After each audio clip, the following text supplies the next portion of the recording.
Update कयो मूंखे अहम ख़बर है। एमडी के टेस्ट की उबूरी रिज़ल्ट सुभाणे खां अचण शुरू थी वेंदी। डॉक्टर आसिफ शेख जो ये चवण है। उम्मीदवारनि खे रिज़ल्ट बाबति शिकायतूं दाख़िल करण जो मौक़ो ॾिनो वेंदो। IBA जे vice chancellor doctor Asif Sheikh जो चवण है त शिकायतूं दूर करण जे लाइ हिकु कमेटी ठाही वई आहे। शिकायतूं मिलण शर्त कमेटी जो इजलास सॾायो वेंदो। सुप्रीम कोर्ट पारां ॾिनल वक़्त 19 दिसंबर ताईं मुकमल ऐं हतमी रिज़ल्ट अची वेंदी। सवालनि जवाबनि जी कीज़ बाबति शिकायतुनि जे उकलाइण जो मैकेनिज़्म ठाहे वरितो आहे। रुॻो हिकु उम्मीदवार खे PMDC जे फ़ैसिले मुताबिक़ आख़िरी वक़्त ते इम्तिहान में वेहण ॾिनो वियो।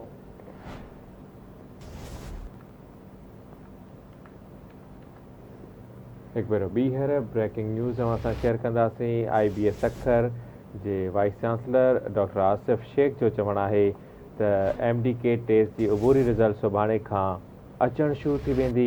उम्मीदवारनि खे रिज़ल्ट बाबति शिकायत दाख़िल करण जो बि मौक़ो ॾिनो वेंदो। कमेटी जोड़ी वई आहे।